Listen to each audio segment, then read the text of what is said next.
Noong ikapito ng Enero taong 2020 sa Toronto, Ontario Superior Court, hinatulan ni Justice Faye Makwad si Philip Grandine ng 15 taon ng pagkakakulong dahil sa kasong manslaughter na kanyang ginawa mismo sa kanyang buntis na asawa na si Ana Carissa, isang Pinay na nakilala din niya mismo sa bansang iyon. Si Philip ay isang dating pastor na namumuno sa isang kongregasyon at kilalang mangangaral tungkol sa pananampalataya, tipan at kabanalan ng kasal. Pero sa mismong araw ng kanyang paghahatol, halos wala siyang ipinakitang pagsisisi o reaksyon man lang habang binabasa ang hatol sa kanya. Ito na ang pangalawang pagkakataon na hinatulan siya ng jury para sa parehong krimen. Pero ang mas nakakapangilabot na tanong ay ito. Paano nga ba nauwi sa ganitong trahedya ang isang pagsasamang nagsimula sa pag-ibig at pananampalataya? Ano ang mga lihim na unti-unting sumira sa kanilang relasyon sa likod ng mga ngiti at panalangin? At paano nasangkot sa isang nakakagimbal na kaso ang isang lalaking itinuturing ng marami bilang lingkod ng Diyos? Yan ang pag-uusapan natin sa kasong ito. Pero kung bago ka pa lamang dito sa ating channel, ay huwag mong kalimutang i-click ang subscribe button at pindutin na rin ang notification bell para updated ka sa mga kasong tinatalakay natin dito.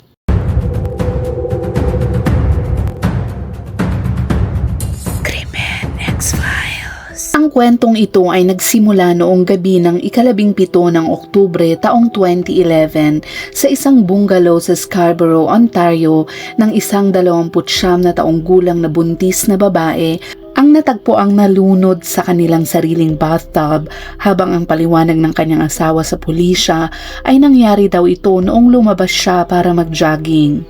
Pero habang mas lumalalim ang investigasyon ng mga pulis, unti-unting lumitaw ang hinala ng mga otoridad na hindi ito simpleng aksidente lamang. Ang babaeng nasa sentro ng misteryong ito ay si Ana Carissa. Siya ay pinanganak noong ika-10 ng Nobyembre taong 1981 sa Pasay City dito sa atin sa Pilipinas bilang panganay na anak ni Ramon at Maria Charito Darvin. Kilala siya sa tawag na Carissa at noong siya'y 13 taong gulang pa lamang ay lumipat ang kanilang pamilya sa Toronto noong taong 1994. Si Carissa ay uri ng taong tahimik lamang na tinatanggap ang hirap para hindi na mabigatan ng ibang tao sa kanya. Matagal din siyang nakikipaglaban sa kanyang sakit sa atay pero bihira niya itong banggitin. Habang siya ay nag-aaral, patuloy siyang nagbabanat ng buto dahil determinado siyang matapos ang kanyang double degree sa University of Toronto at dahil nga sa kanyang pagpupursigi, hindi nagtagal ay nagtapos siya noong taong 2006 na may Honors Bachelor of Science sa Human Biology at Archaeology. Pagkatapos naman ng kanyang graduation, nagtayo siya ng karera sa downtown Toronto bilang casualty underwriter sa Berkeley, Canada. Ang kanyang pananampalataya sa Diyos ang isa sa pinakamalaking bahagi ng kanyang buhay. Si Carissa ay miyembro ng Jarvis Street Baptist Church at ang simbahang iyon ay hindi lang basta bahagi ng buhay niya dahil para sa kanya, ito ang sentro nito. Naglilingkod siya doon at nagbibigay siya sa abot ng kanyang makakaya. Dahil dito, tinawag siya ng mga taong malapit sa kanya bilang isang tunay na halimbawa ng taong banal dahil ito ang tunay na paglalarawan sa kung sino siya talaga. Hindi naman nagtagal, noong ika-11 ng Oktubre taong 2008, ikinasal si Carissa kay Philip Grandine sa Jarvis Street Baptist Church. Si Philip ay 22 taong gulang noon at sa mga panahong iyon, siya ay nagsisilbing pastor ng Enerdale Baptist Church malapit sa Eglinton Avenue at Dufferin Streets. Siya ay makisig, pinagkakatiwalaan at kilala bilang may panlabas na imahe ng pagiging tapat. Nagpatuloy ang kanilang pagsasama at pagsapit nga ng taong 2011, inaasahan na nila ang kanilang unang anak. 20 linggo ng buntis noon si Carissa at tinatawag pa niya ang kanyang dinadala noon na Jelly Bean. Maingat siya sa kanyang buong pagbubuntis at kahit nga niresetahan siya ng gamot laban sa pagsusuka, ayaw niya itong inumin dahil ito ay nagdudulot ng sobrang pagkaantok at ayaw niyang makaramdam ng ganoon habang dinadala niya ang kanyang anak. Wala siyang iniinom na kahit ano na hindi nireseta sa kanya. Para sa kanya ay nangunguna ang kaligtasan ni Jelly Bean at iyon ang lagi niyang prioridad. Nagdaan ang mga panahon at dumating ang unang mga araw ng Oktubre taong 2011 at dito ay matatandaang dumalo si Carissa sa isang marriage counseling session at diretsahang kinumpronta niya ang kanyang asawang si Philip tungkol sa mga hinala niyang may kinakalantaring babae ito. Pero sa puntong iyon, itinanggi ito ni Philip at pinilit pa rin ni Carissa na umamin na lang ito pero patuloy pa rin niya itong itinatanggi. Pagkalipas naman ng 3 araw, noong 14 ng Oktubre, biglang nagkasakit si Carissa. Siya ay nakaramdam ng pagkahilo, pagkalito ng isip, paghina ng kontrol niya sa katawan at tila sobrang antok ang kanyang naramdaman noon. Ito'y mga sintomas na hindi daw niya maipaliwanag. Dahil dito, dinala siya ni Philip sa St. Michael's Hospital at sinuri siya at pinatest. Hindi naman nagtagal, unti-unting nawala ang mga sintomas niya at pinalabas din siya ng ospital. Pero 3 araw matapos noong gabi ng Oktubre 17, tumawag si Philip Grandine sa 911 at sinabi na pag-uwi niya mula sa pagja-jogging, natagpuan niya ang kanyang asawa na walang malay sa loob ng bathtub. Agad na dinala si Carissa sa St. Michael's Hospital, ngunit pagdating doon ay huli na ang lahat. Siya ay wala ng buhay at ito ay dahil sa pagkalunod. 29 na taong gulang si Carissa at 20 linggong buntis. Sa mga huling sandali ng kanyang buhay, tila muli niyang naranasan ang parehong matinding pagkalito at pagkahilo na ilang araw pa lamang ang nakalipas na dahilan ng kanyang pagmunta sa ospital noon. Pumasok siya sa bathtub noon, ngunit sa hindi maipaliwanag na dahilan, hindi na siya muling nakalabas ng buhay. Simple lamang ang naging pahayag ni Philip sa pulisya. Ayon sa kanya, lumabas siya para mag-jogging. Pagbalik daw niya sa bahay, nakita niya ang kanyang asawang si Carissa na nakalubog na sa tubig. Sinubukan daw niya itong iahon ngunit hindi niya kinaya kaya agad siyang humingi ng tulong. Simple lang ang kanyang naging kwento pero nang suriin ng mga investigador ang mga ebidensya, ibang larawan ang unti-unting nabuo. Kinumpirma naman ng autopsy na nalunod nga si Carissa. Ngunit iyon pa lamang ang simula ng mga tanong na magpapabago sa direksyon ng buong kwento. Sa pagpapatuloy ng investigasyon, may isa pang natuklasan ng autopsy. Ito'y isang bukol sa kanyang ulo na tumutugma sa oras ng kanyang pagkamatay, bagamat hindi ito ang kanyang ikinamatay. Napansin ito ng mga investigador, ngunit hindi na nila ito pinagtuunan ng mas malalim na atensyon. Sa halip, ipinagpatuloy nila ang pagsusuri habang hinihintay ang resulta ng toxicology. At nang sa wakas ay dumating ang mga resulta, mas lalong lumalim ang misteryo. May lorazepam sa dugo ni Carissa.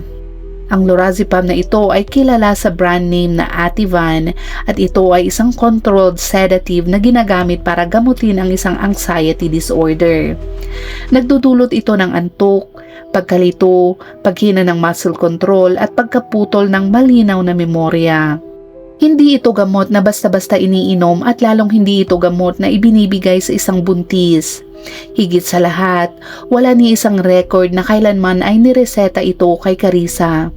Ang mas lalo pang gumulo sa isip ng mga investigador ay napag-alaman nilang umiiwas ito sa anti-nausea medication na nireseta sa kanya dahil inaantok siya roon. Pero ang nakakagimbal ay may malakas na sedative na lumalabas sa kanyang dugo. Dahil dito, nagsimulang magbago ang direksyon ng investigasyon at unti-unting lumipat ang tingin ng mga investigador kay Philip. Hindi naman nagtagal, natuklasan nilang kamakailan lamang ay napilitan siyang umalis sa kanyang posisyon bilang pastor sa Enerdale Road Baptist Church at ang dahilan ay ang pagkakaroon nito ng pakikilaguyo sa isang babae mula sa kanyang kongregasyon na siya rin ay kaibigan ni Carissa. Nalaman ng buong kongregasyon ang tungkol dito at sa kasamaang palad, nasira ang imahe nito sa mismong simbahan na nakakita kung paano sila nagpakasal noon ni Carissa. May isa ring pastor na nagngangalang Stephen Hadfield na pumasok para mag-alok ng marriage counseling sa kanila ni Carissa noon, pero may isang kondisyon. Bago daw nila gawin iyon, ay kailangang tapusin muna ni Philip ang kanyang relasyon sa ibang babae at itigil ang paggamit ng pornografiya na nagdudulot ng seryosong problema sa kanilang buhay mag-asawa. Sumang-ayon naman sa mga kondisyon si Philip noon at naglagay din si Carissa ng program sa kanilang shared computer para i-block ang mga ganoong website. Sa papel ay mukhang sinusubukan nga nilang ayusin ang lahat, pero sa likod nito, muling bumabalik si Philip sa kanyang kalabuyo. Nang umalis siyang pastor sa simbahan na iyon, lumipat siya sa trabaho bilang nurse manager sa isang seniors care facility sa Toronto. Ang kanyang trabaho ay nagbibigay ng gamot sa mga pasyente at siya rin ay responsable sa pagtatapon ng sobra o hindi nagamit na gamot ng mga pasyente niya. Ang isa sa mga gamot na araw-araw niyang hinahawakan ay walang iba kundi ang lorazepam. Dahil dito, sinuri ng mga investigador ang shared computer ng mag-asawa at doon nila nakita ang history ng mga search tungkol sa lorazepam. Kung ano ito, kung ano ang epekto nito, at kung anong dose nito ang posibleng makamatay. Ayon sa prosecution, ang mga search na iyon ay ginawa ni Philip. Napansin din ng mga investigador na may mga iba pang searches tungkol sa escort services at sexual content na mga bagay na walang malinaw na dahilan para i-search ni Carissa. Mas lalo pang sinuri ng mga investigador ang timeline ng 17 ng Oktubre. Ayon noon kay Philip, nagja-jogging siya noong oras na iyon. Pero ang phone records at digital na mga ebidensya ay nagpapakita ng ibang larawan. Sa pagsusuri ng hukom kalaunan, lumabas na si Philip ay nasa bahay lang ng mga panahong iyon. Nakausapan niya ang kanyang mistress sa telepono at kumuha siya ng temporary password na ginamit niya ilang minuto bago siya tumawag sa 911 para i-uninstall ang porn blocking program sa kanilang computer. Sa patuloy na pagsusuri ay lumalabas na ang program ay tinanggal niya habang nasa bathtub noon si Carissa. Pagkatapos nito, gumawa ng mas malalim na hakbang ang mga investigador. Binalikan nila ang blood samples na kinuha kay Carissa sa ospital noong 14 ng Oktubre. Ito'y 3 araw bago siya mamatay. Ito yung panahong isinugod siya ni Philip sa ospital noong bigla siyang nagkaroon ng matinding hilo, pagkalito at mga sintomas na hindi daw niya maipaliwanag. Sa pagsusuri ng mga eksperto, napag-alaman din nilang may lorazepam din sa kanyang dugo noong araw na iyon. Ayon pa sa naging findings ni Justice McQuat, ang 14 ng Oktubre ay hindi isang isolated incident kundi ito ay isa palang test run ni Philip. Ipinasya ng hukom na si Philip ang nagbigay ng lorazepam sa sarili niyang asawa noong araw na iyon at ito'y sinadya ni Philip para obserbahan kung paano ito tatama at para maunawaan ang dose nito para makita niya ang magiging reaksyon ni Carissa dito. Gusto din niyang malaman kung ano ang mangyayari bago niya ulit ito gawin sa kanyang asawa. Ngunit ang mga sintomas noong araw na iyon ay mas malala kesa sa inaasahan niya. Sobrang lakas ng naging epekto nito kay Carissa na kinailangan pa niyang dalhin ito sa ospital. Makalipas ang 3 araw nang makauwi sila mula sa ospital, muli na naman niya itong binigyan ng gamot na iyon. Hindi iyon kilos ng taong nawala ng kontrol sa isang biglaang emosyon. Iyon ay kilos ng taong sinadyang mag-test sa kanyang buntis na asawa at pagkatapos ay ginamit ang natutunan niya para sa ikalawang hakbang. Dahil dito, si Philip ay kinasuhan ng first-degree murder noong Mayo taong 2012 at nagsimula ang kanyang unang paglilitis noong taong 2014. Pero matapos marinig ang lahat ng ebidensya, hindi siya hinatulang guilty sa murder. Sa halip, napatunayang ang kanyang kaso ay manslaughter lamang at ito isang kasong tumutukoy sa pagkamatay ng isang tao dahil sa iligal o mapanganib na kilos ng isang tao, ngunit hindi napatunayang may direktang intensyon itong patayin ang biktima. Dahil dito, hinatulan siya ni Justice Robert Clark ng 15 taon na pagkakakulong. Ngunit sa kabila ng lahat ng ebidensyang inilatag laban sa kanya, hindi pa rin doon nagtapos ang laban ni Philip. Matapos marinig ang hatol, agad na umapela ang kanyang kampo. At ang mas nakakagulat ay noong Setyembre 2017, pinagbigyan ito ng Ontario Court of Appeal. Hindi dahil kulang ang ebidensya laban sa kanya, kundi dahil may natukoy na legal na pagkakamali daw sa unang paglilitis. Habang nagdi-deliberate ang jury, may naipaliwanag ang hukom na isang legal na teorya na hindi naman naipresenta sa buong paglilitis. Dahil dito, sinabi ng appellate court na maaaring naapektuhan ang pagiging patas ng naging hatol daw nito.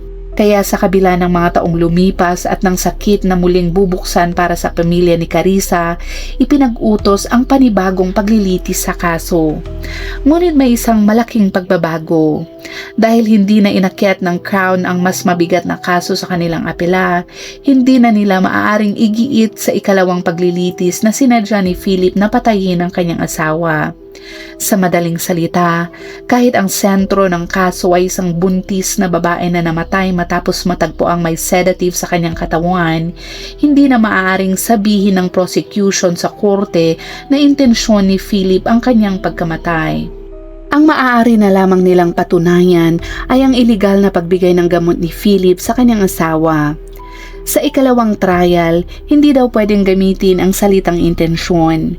Hindi rin daw pwedeng sabihin sa jury na gusto niyang patayin si Carissa. Ang maaari lamang nilang ipaglaban ay nadroga niya ito, na kahit ito ay isang kriminal na gawa, ang antas lamang ng krimen ay pagdodroga na naging sanhi ng kanyang pagkamatay. At ang mas nakakagulat, kahit manslaughter lang ang naging legal na hatol, ang mismong mga salitang ginamit ng hukom sa sentencing ay tila nagsasabi ng ibang kwento. Inilarawan niya ang ginawa ni Philip bilang may matinding galit, malademonyo, marahas, planado at pinag-isipan ng mabuti. Sa katunayan, sinabi pa niyang mas malapit ito sa murder kaysa sa karaniwang manslaughter na nakita niya sa kanyang karera. Pero kung tunay na naniniwala ang hukom na ang mga kilos ni Philip ay ganoon kabigat at kaplano, bakit manslaughter lang ang naging hatol nito? Maraming nagsasabing hindi sapat ang batas para ilarawan ang buong bigat ng isang pangyayari. Kaya naman, ang 15 taong sentensya, ang pinakamataas na hiniling ng Crown at kapareho ng unang hatol, ay tila sumasalamin sa agwat ng pagitan kung ano ang kayang tawagin ng batas sa isang krimen at kung ano ang malinaw na pinaniniwalaan ng hukom na totoong nangyari sa likod ng kaso. Nagsimula ang ikalawang paglilitis noong unang bahagi ng taong 2019 sa harap ni Justice Faye McQuaid. Muli na namang binalikan ang lahat ng detalye ng kaso at sa pagkakataong ito, isa-isang inilatag ng Crown Attorney na si Donna Keldway ang ebidensyang matagal nang bumabagabag sa mga investigador. Nariyan ang access ni Philip sa lorazepam mula sa kanyang pinagtatrabahuan, ang mga search sa computer tungkol sa epekto at tamang dose ng gamot, ang pag-uninstall ng pornography blocking program habang nasa bathtub si Carissa, ang pakikipag-usap niya sa kanyang kalaguyo noong mismong gabi ng trahedya, ang kanyang alibi na hindi tugma sa phone records at digital evidences, at higit sa lahat, ang lorazepam na natagpuan sa dugo ni Carissa. Hindi lang minsan, kundi dalawang magkaibang pagkakataon na may pagitan ng 3 araw. Para sa prosekusyon, hindi na ito mga hiwa-hiwalay na pangyayari. Isa itong larawan na kapag pinagsama-sama, iisa lamang ang itinuturo. Kaya nang humarap si Keldway sa jury, direkta ang kanyang mensahe. Ayon sa kanya, namatay si Carissa dahil siya ay nasedate nang hindi niya nalalaman. Hindi niya alam na may gamot sa kanyang katawan at wala siyang pahintulot dito. Siya ay drinoga na labag sa kanyang kalooban at habang nasa kalagayang iyon, inaantok, nalilito at mahina ang kontrol sa kanyang katawan, doon siya nalunod sa bathtub. At kahit hindi raw intensyon ni Philip Grandine ang kanyang pagkamatay, nananatili siyang responsable sa nangyari sa kanya. Ipinaglaban naman ng depensa na si Carissa mismo ang uminom ng gamot dala ng kanyang depresyon matapos malaman ang tungkol daw sa pakikilaguyan ni Philip sa ibang babae. Ayon sa kanila, maaring aksidente ang pagkalunod o maaring sinadya niyang kitilin ang kanyang sariling buhay. Itinuro naman ng abogado ni Philip na si Emmett Thicor na wala ni isang nakakita kay Philip na may hawak na gamot.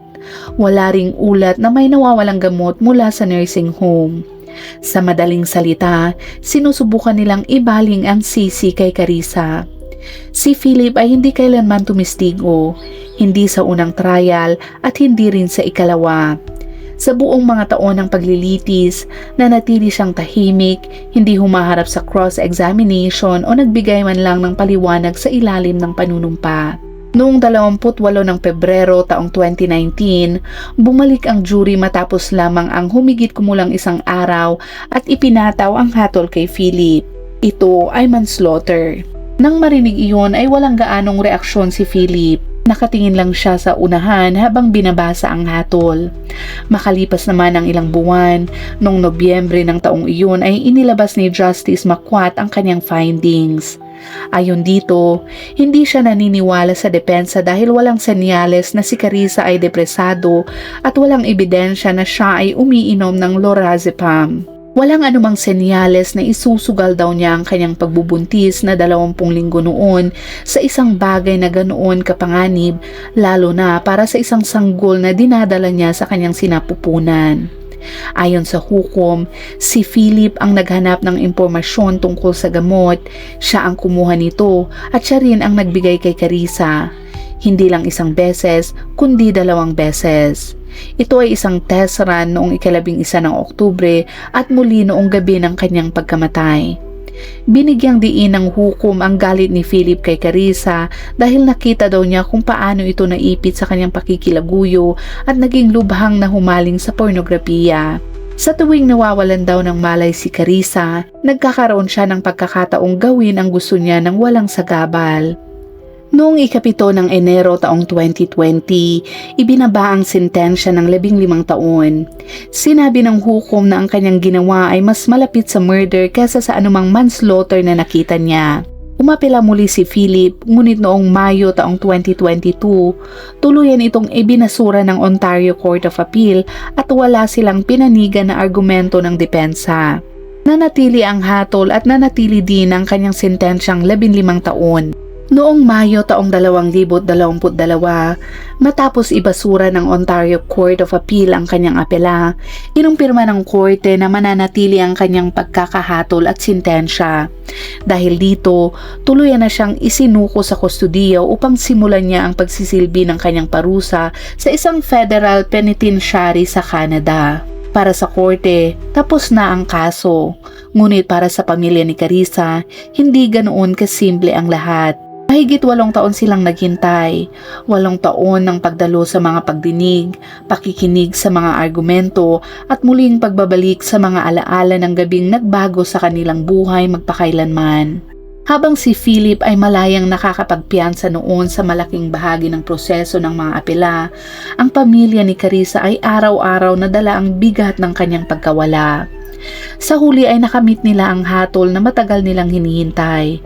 Pero para sa kanila, ang tunay na tanong ay hindi kung ilang taon ang magiging sentensya, kundi kung paano mababawi ang isang anak, isang kapatid at isang ina na hindi na kailanman magkakaroon ng pagkakataong maisilang ang batang matagal na nilang inaabangan. At diyan nagtatapos ang kasong tinalakay natin ngayon. Isang kasong nagpapaalala sa atin na hindi lahat ng taong mukhang mabuti sa panlabas ay ganoon din sa likod ng mga saradong pinto.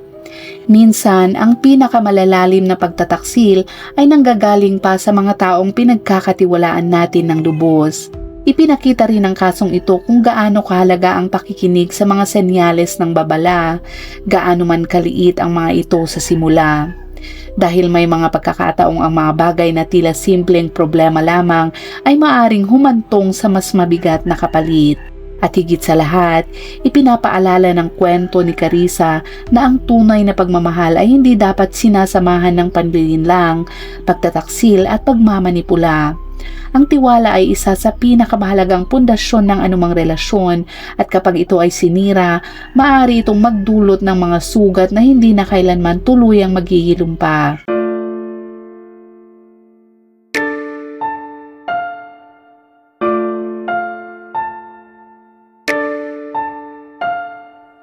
Hanggang sa muli at palaging mag-iingat.